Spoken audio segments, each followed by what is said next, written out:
Hi, I'm Dr. Mary Barson, and today I want to discuss gut health. Gut health is absolutely essential to health and well-being in general. And today I'm going to give you my top 5 tips for what we can all do to help improve the health of our guts and our gut microbiome. There's been a lot of talk about microbiome lately. It is a fascinating area of science and medical endeavour that is burgeoning, exploding. We are learning more and more about the importance of the microbiome every day, and that we also have lots of different microbiomes. We can measure and assess the large intestine microbiome through fecal samples, and there's lots of companies that do that, and we're learning more and more about what that data means and what it doesn't mean. But we also have small intestinal microbiome, stomach microbiome, mouth microbiome, nose, ears, skin, bladder, lungs, eye. The ocular microbiome is very important for our eye health.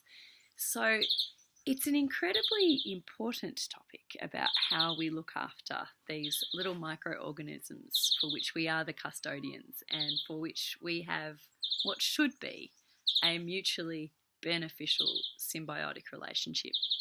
There are lots of things that can disrupt the health of our gut microbiome and of our gut in general, some of which we can't do anything about. That includes whether or not you were born by a caesarean section, whether or not you were breastfed, whether or not you're exposed to lots of antibiotics as a kid. Can't do anything about that. But there are lots of things you can do, steps you can take to improve your gut health here and now. And I'm going to go through my top 5 now. So, number 1, stop damaging your gut with manufactured processed foods.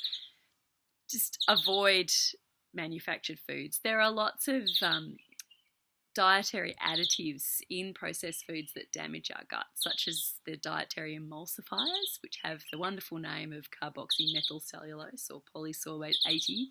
These decrease the overall diversity of the microbiome and have been shown to increase inflammatory strains of Probiotic. So manufactured foods, processed foods, bad for your gut health, bad for your microbiome. Instead, eat real food in its natural state, as close as possible to how it was when it was taken from the plant or taken from the animal. Number 2, as much as possible, limit or avoid medications that damage the gut and the microbiome. So they include non-steroidal anti-inflammatories, commonly used medications such as Nurofen, ibuprofen, or diclofenac or Voltaren, and also proton pump inhibitors, which are incredibly common, used to be prescribed a lot. We now know that they're not as safe as we thought they were. These are like Nexium, esomeprazole, or Somac, pantoprazole. And then thirdly, antibiotics are quite harmful to the gut microbiome.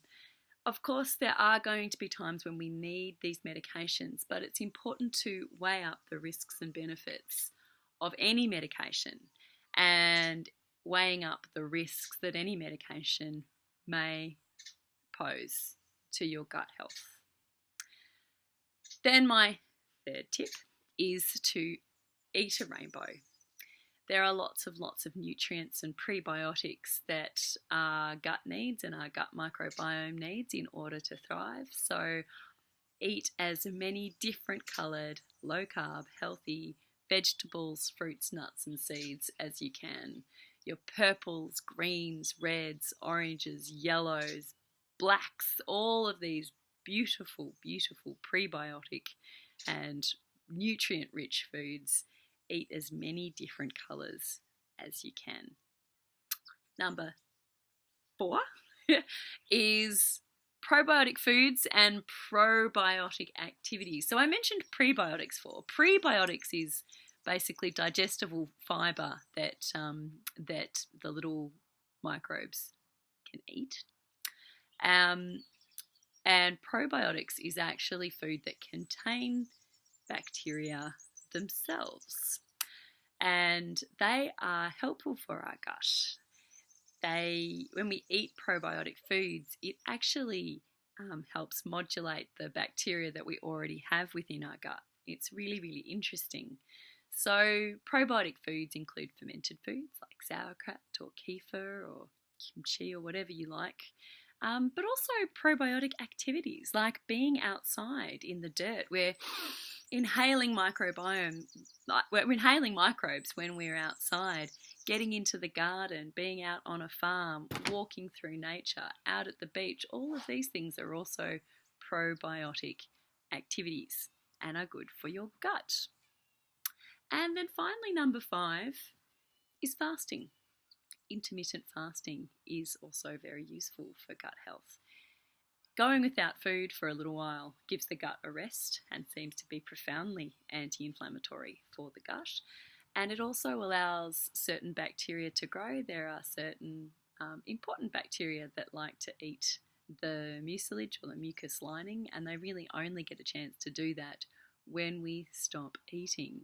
So that's my top 5 tips for good gut health. It is by no means exhaustive, but certainly gives us a good place to start. So I wish you all good gut health. Bye.